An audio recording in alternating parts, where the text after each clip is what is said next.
മാന്യപ്രേക്ഷകർക്ക് എൻ്റെ പ്രണാമം. കഴിഞ്ഞ 2 ദിവസങ്ങളായിട്ട് കുറേ ക്വസ്റ്റ്യൻസും അതിനുള്ള ആൻസറുകളും കൊടുക്കുന്നത് കുറേയധികം വ്യക്തികൾ താൽപര്യപ്രകാരം അനുമോദിക്കുകയുണ്ടായി.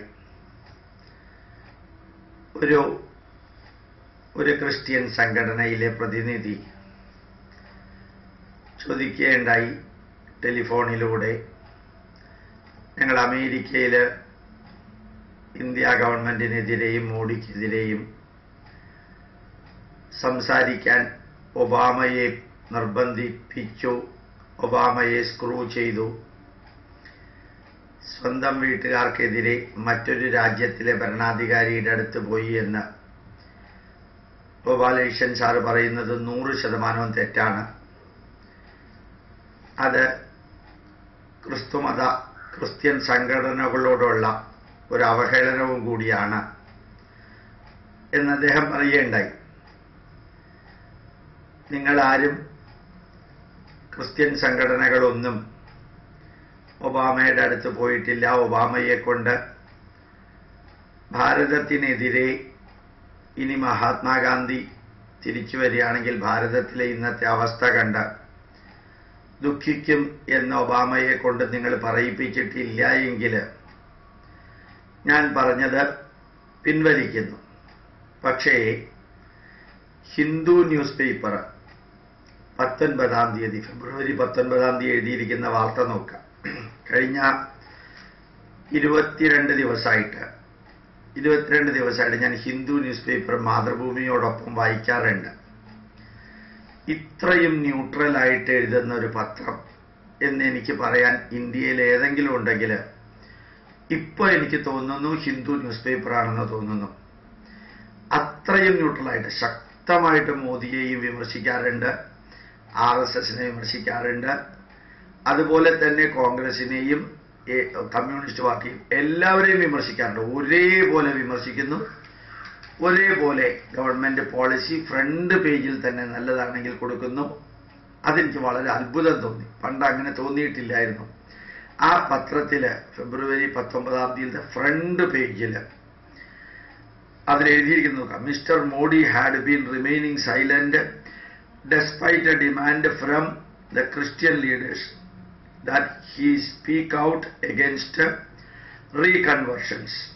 അടുത്ത paragraph, there had been a sustained signature campaign by a US-based Christian group of Indians to apprise President Barack Obama of the attacks and the strong public opinion that found expression in American national and international media through the Christian organizations asking for Mr. Modi to break his silence, said a Christian leader who was among those who met the Prime Minister and urged him to make a statement.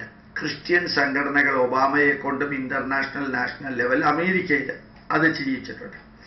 Mister Obama's remarks in New Delhi on January 27 and at the national prayer breakfast shortly after his return to the US could have led to the change in stance, experts said. ഈ ഒരു ഒപ്പുശേഖരണമാണ് ഒബാമയുടെ stance മാറ്റിയത്. അതേ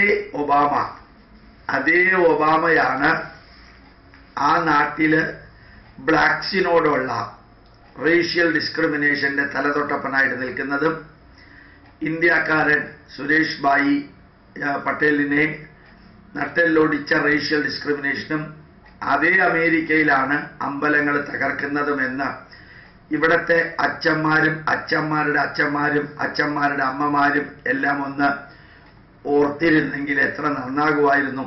ഏതായാലും ഇയാൾ ഈ ടെലിഫോണിൽ വിളിച്ച് പറഞ്ഞത് നന്നായി. അവനവൻ്റെ അച്ഛനുള്ള കുറവ്, അവനവൻ്റെ അമ്മയ്ക്കുള്ള കുറവ്, അവനവൻ്റെ വീട്ടുകാർക്കുള്ള കുറവ് നാട്ടുകാരുടെ അച്ഛന്മാരുടെ മുമ്പിലും നാട്ടുകാരുടെ അമ്മമാരുടെ മുമ്പിലും പറഞ്ഞു നടക്കുന്ന ഈ കേരളത്തിലെ ക്രിസ്ത്യാനികൾ ഇവിടെ ബോംബ് ഉണ്ടാക്കുകയും പൊട്ടിക്കുകയും ചെയ്യുന്ന മുസ്ലിങ്ങളെക്കാൾ എത്രയോ തരം താഴ്ന്നവരാണ് എന്ന് 1947 ആഗസ്റ്റ് 14 അർദ്ധരാത്രി വരെ ബ്രിട്ടീഷുകാരോടൊപ്പം നിന്ന് ഈ നാടിന്റെ സ്വാതന്ത്ര്യത്തെ എതിർത്ത് 47 ആഗസ്റ്റ് 15 ശേഷം ത്രിവർണ്ണ പതാകയും പിടിച്ചുകൊണ്ട് നടക്കുന്ന ഒരു സ്വഭാവം എന്നും ഇവിടെ ഇസ്രായേലിൽ നിന്ന് പോപ്പ് ഇവിടെ വന്നപ്പോൾ ആ പറഞ്ഞതുപോലെ തന്നെ, ഇറ്റലിയിൽ നിന്ന് പോപ്പ് വന്നപ്പോൾ പറഞ്ഞതുപോലെ തന്നെ, നിങ്ങൾ ഭൂരിപക്ഷമായിരിക്കുന്നിടത്തോളം നിങ്ങളുടെ അധികാരം ഉപയോഗിച്ച് ന്യൂനപക്ഷത്തെ ഭരിക്കുക. നിങ്ങൾ ന്യൂനപക്ഷമാകുമ്പോൾ, ന്യൂനപക്ഷമാണെങ്കിൽ ന്യൂനപക്ഷത്തിന്റെ അവകാശം ഉപയോഗിച്ച് ഭൂരിപക്ഷത്തെ ഭരിക്കുക. ആ ഒരു തത്വം ഇവിടുത്തെ ക്രിസ്ത്യാനികൾ അക്ഷരം പ്രതി ന്യൂനപക്ഷമായിരിക്കുന്നിടത്തോളം അവകാശം ഉപയോഗിച്ച് ഭരിക്കാനും ഭൂരിപക്ഷമാകുമ്പോൾ ഭൂരിപക്ഷത്തിന്റെ അധികാരം ഉപയോഗിച്ച് ഭരിക്കാനുമാണ് അമേരിക്കൻ പ്രസിഡന്റിന്റെയും റഷ്യൻ പ്രസിഡന്റിന്റെയും വത്തിക്കാനിലെ പോപ്പിന്റെ മരുമകളായ രീതിയിൽ പ്രവർത്തിക്കുന്ന സോണിയാഗാന്ധിയുടെയും നെറ്റിയിൽ കുങ്കുമം തൊട്ട് നടക്കുന്ന കത്തോലിക്ക ബിഷപ്പിന് തുല്യമായിട്ടുള്ള രാഹുൽ ഗാന്ധിയുടെയും എല്ലാം സപ്പോർട്ട് മേടിച്ചുകൊണ്ട് ഇത്രയും കാലം വിലസിയപ്പോൾ ഒരു കാലചക്രം തിരിയുമെന്നും ഈ ചതിച്ചും വഞ്ചിച്ചും പറ്റിച്ചും അവഹേളിച്ചും പാവപ്പെട്ട ഹിന്ദുക്കളെ മാറ്റിയത് അവർ തിരിച്ചറിയുമെന്നും അവർ തിരിച്ചു വരുന്ന ഒരു ദിവസമുണ്ടാകുമെന്നും കൂടി ഓർക്കേണ്ടിയിരുന്നു. ഇന്ത്യ ആസ്ട്രേലിയ പോലെയോ ആഫ്രിക്കയെ പോലെയോ പ്രാകൃതരായിരുന്നവരെ കൊന്നു കുഴിച്ചു മൂടി ക്രിസ്ത്യാനികൾ അധികാരം ഏറ്റെടുക്കാൻ പറ്റിയ സ്ഥലമല്ല എന്ന് ഇവിടത്തെ ഓരോ ക്രിസ്ത്യൻ ബിഷപ്പും ഇവിടുത്തെ കർദിനാളും ഒക്കെ അറിഞ്ഞാൽ നന്നായിരുന്നു. അതുകൊണ്ട് തന്നെയാണ് ജൂൺ മുതൽക്ക് ഞങ്ങൾ മോഡിയെ കാണാൻ ശ്രമിക്കുന്നുണ്ട്. അദ്ദേഹം അനുവദിക്കുന്നില്ല. അദ്ദേഹത്തിന് അറിയാം, ആലഞ്ചേരി എന്ന് പറയുന്ന കർദിനാള് ഈ ശ്രീ മോഡിയുടെ മുമ്പിൽ വെച്ച് തന്നെ ഞങ്ങൾക്ക് മതം മാറ്റാനുള്ള അവകാശമുണ്ടെന്നും നിങ്ങൾക്ക് തിരിച്ചു കൊണ്ടുവരാനുള്ള അവകാശമില്ല എന്നും പ്രഖ്യാപിച്ചപ്പോൾ ഞങ്ങൾക്ക് എന്ത് തോന്നിവാസവും എന്തും ചെയ്യാൻ അവകാശമുണ്ട്, അത് ഭരണഘടന തരുന്നുണ്ട്, നിങ്ങൾക്കതൊന്നും തൊടാനും തിരുത്താനുള്ള അവകാശമില്ല, ഭരണഘടന നിങ്ങൾക്കത് അനുവദിക്കുന്നില്ല എന്ന് ഒരു ചളിപ്പുമില്ലാതെ പറയാൻ പറ്റിയ ഒരു കർദിനാള് കേരളത്തിലെ ജന്മം കൊണ്ടതിൽ ഈ കേരളം ഒരുപക്ഷെ ദുഃഖിക്കുന്നുണ്ടാവും. ഞങ്ങൾക്ക് എന്ത് തോന്നിവാസവും ചെയ്യാം, നിങ്ങൾക്കത് ചെയ്യാൻ പാടില്ല. ഞങ്ങൾ എന്ത് തെറ്റും ചെയ്യും, ഞങ്ങളുടെ തെറ്റ് നിങ്ങൾ തിരുത്താൻ പാടില്ല. ഞങ്ങൾ ആരെയും ഏത് രീതിയിൽ മതം മാറ്റും, നിങ്ങൾ അവരെ തിരിച്ചിങ്ങോട്ട് മതം മാറ്റരുത് എന്ന് പറയുന്ന തലയ്ക്ക് സുഖമുള്ള ഒരു മനുഷ്യനും പറയാത്തത് പറയാൻ പറ്റിയ ലെവലിലേക്ക് ഇവിടുത്തെ അച്ഛന്മാരും കന്യാസ്ത്രീകളും ഉയർന്നിട്ടുണ്ടെങ്കിൽ അതിന് കാരണം ഈ നാട് ഭരിച്ച കോൺഗ്രസും അവർക്ക് തുല്യം ഇപ്പൊ നിൽക്കാൻ ശ്രമിക്കുന്ന ഇടതുപക്ഷവും കുറേയൊക്കെ മറ്റെല്ലാ രാഷ്ട്രീയ പാർട്ടിക്കാരുമാണ്. ഏതായാലും ഗർവാപസി എന്ന വാക്കിനോട് ഒരു തരത്തിലും യോജിക്കുന്നില്ലെങ്കിലും ഒരു കാര്യം ഉറപ്പാണ്, ഇവിടെ നിന്ന് പോയ ക്രിസ്ത്യാനികളിൽ ആ പ്രാകൃതമായ പുസ്തകത്തെ അനുശാസിക്കുന്ന വ്യക്തികൾ ഇസ്രായേലിലെ മരുഭൂമിക്കാർക്ക് വേണ്ടി എഴുതിയിരിക്കുന്ന ഒരു പ്രാകൃതമായ പുസ്തകം ഇവിടെ ചെലവഴിച്ച് അതിൻ്റെ പേരിൽ പാപികളാണ് എന്ന് പറഞ്ഞ് പാവപ്പെട്ട ഹിന്ദുക്കളെ മതം മാറ്റുന്നത് ഒരിക്കൽ ഇവിടുത്തെ ഹിന്ദുക്കൾ തിരിച്ചറിയുന്ന കാലം വരും. അതാണ് ഇപ്പോൾ വന്നുകൊണ്ടിരിക്കുന്നത്.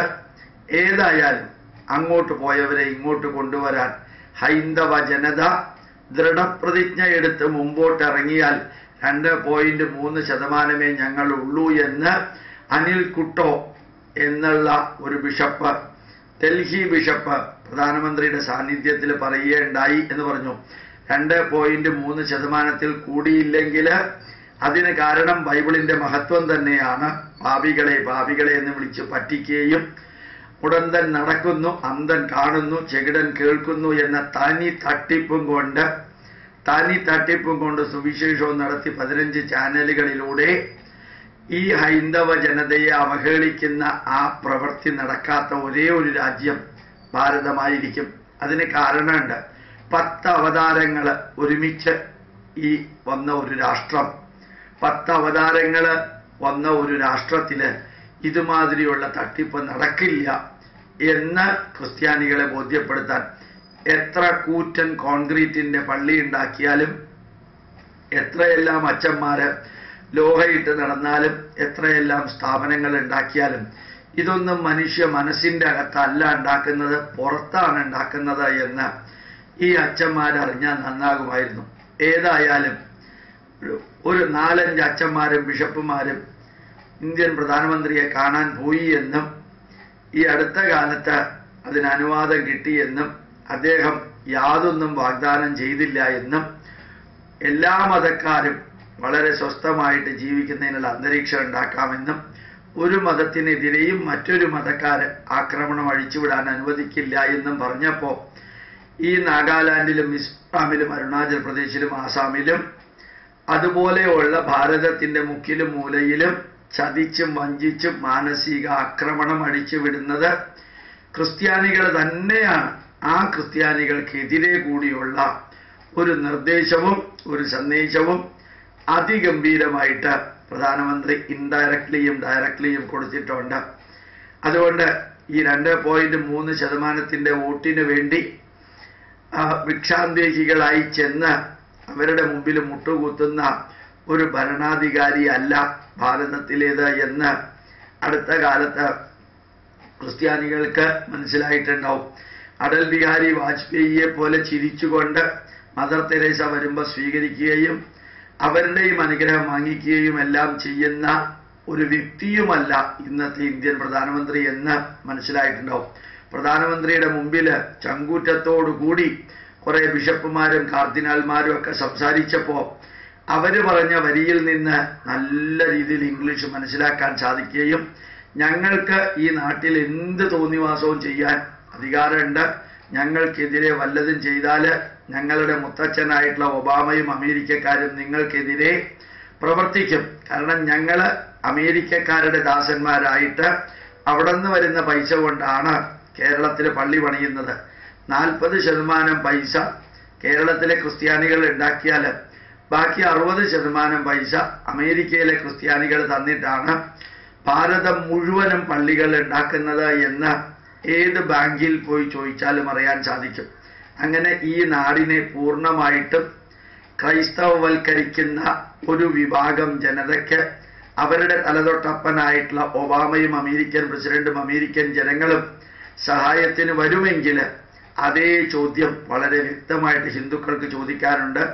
അവിടെയുള്ള ഹിന്ദുക്കളുടെ അമ്പലവും അവിടെയുള്ള ഹിന്ദുക്കളെയും ഇന്ത്യക്കാരെയും അവിടെയുള്ള കറുത്തവർഗക്കാരെയും സംരക്ഷിക്കാൻ കഴിവില്ലാത്തവന്റെ അടുത്ത് ചെന്ന് എൻ്റെ അച്ഛന് തലയ്ക്ക് സുഖമില്ല എന്ന് പറയാൻ ചങ്കൂറ്റം കാണിച്ച, വികൃതമായ ചങ്കൂറ്റം കാണിച്ച ഇവിടുത്തെ ക്രിസ്ത്യാനികൾ ഒരു പക്ഷേ അർഹിച്ചത് തന്നെത്താനെ വിളിച്ചു വരുത്തുകയായിരിക്കും ചെയ്യുക എന്നുകൂടി ഈ തരുണത്തിൽ ഓർമ്മിപ്പിക്കുന്നു. ഞാൻ എന്തെങ്കിലും യൂട്യൂബിലൂടെ പറയുന്നുണ്ടെങ്കിൽ അതിൻ്റെ റഫറൻസ് കൂടി കയ്യിൽ വെച്ചുകൊണ്ട് ഏത് പേപ്പറിൽ എവിടെ വന്നു, അത് കൊട്ടേഷൻ ആണോ അല്ല പത്രക്കാരുടെ അഭിപ്രായമാണോ എന്നുകൂടി നോക്കിയിട്ടാണ് സാധാരണഗതിയിൽ പറയുക എന്നുകൂടി ഓർമ്മിപ്പിക്കട്ടെ. പ്രണാമം, നമസ്കാരം.